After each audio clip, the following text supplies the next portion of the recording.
जितनी भी मेरी बहनें हैं, बेटियां हैं, माँ है, उनको बोलता हूँ कि जिससे आप प्यार करती हो, अगर वो आपके तरक्की से जल रहा है, उसको ईगो है, तो ऐसे इंसान को भाड़ में जाने दो। अपना खाओ और मामू की बकरी मत चराओ। उसको जान दो खड्डे में, समझा? टेंशन नहीं लेने का, तरक्की करने का। तो चलो अब हम बुलाते पुणे से अश्विनी जी को। भाव, मैं इस आदमी के साथ नहीं रहना चाहती। मुझे डाइवोर्स चाहिए।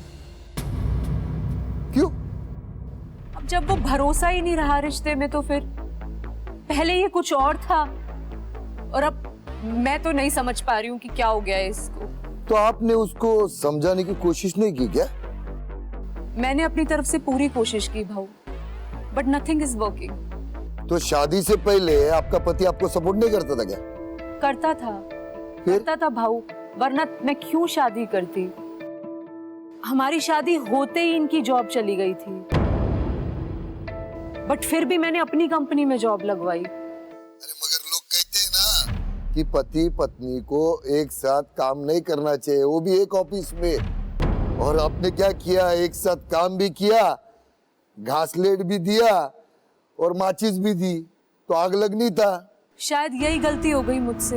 वैसे क्या काम करते हैं आप दोनों? हम रियल एस्टेट में हैं और बिजनेस डेवलपमेंट करते हैं। अच्छा। बट रियल प्रॉब्लम तब शुरू हुआ जब मेरे बॉस ने जॉब छोड़ दी और मुझे बिजनेस हेड बना दिया गया। और वो क्या करता है? मेरे अंडर में काम करता है, जो कि उसकी मेल ईगो बर्दाश्त नहीं कर पा रही है। तो इसके वजह से आप दोनों के बीच में आ गया ईगो। अब मैं क्या करूं बताओ? ऑफिस में भी वो चाहता है कि मैं उसे स्पेशल ट्रीटमेंट दूं। वो तो पॉसिबल नहीं है ना। Even I have responsibilities. I am answerable to my boss. हमें भी नंबर्स काउंट करके देने होते हैं, आप समझ सकते हैं। मैं अपना काम जस्टिफाई करूं कि मैं इनको स्पेशल ट्रीटमेंट दूं। क्या है ना, ईगो और आग में फर्क समझती हो आप? आग बुझने के बाद खत्म होता है, मगर ईगो कभी नहीं।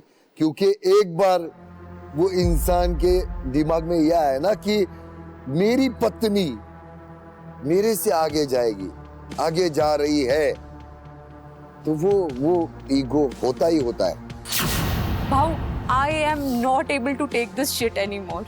He just wants to fuck my corporate life. पहले आप आराम से वहां पे जाके बैठिए, उसकी भी सुन लेता हूं, बुलाता हूं उसको। ओके?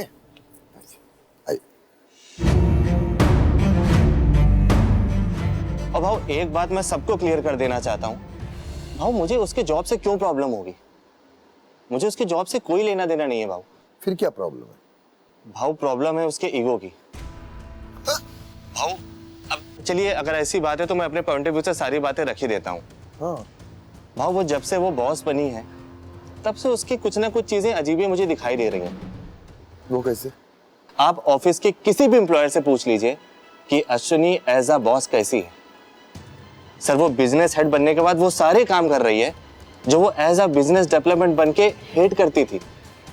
और तो और भाऊ, वो ऑफिस में मेरी वाइफ है, लेकिन आज तक उसने मेरा कोई फायदा नहीं कराया। तो इस लॉजिक से देखे भाऊ, मैं उसके साथ कुछ भी गलत नहीं कर रहा। हाँ, तो चलो ये गलत नहीं हुआ, मगर ये प्रियेश, ये सब चीजें ऑफिस की बातें है ना। अब भाऊ, एक बात बताओ। हाँ। अगर कोई मेरे साथ गलत करेगा तो मैं उसके साथ टिट फॉर टैट तो करूंगा ना। अरे गलत उसके साथ करते जो बाहर का है, वो तेरी बीवी है। तो भाऊ, इस लॉजिक से देखें तो वो जिसकी लाइफ बर्बाद कर रही है, वो भी तो उसका हस्बैंड हुआ ना।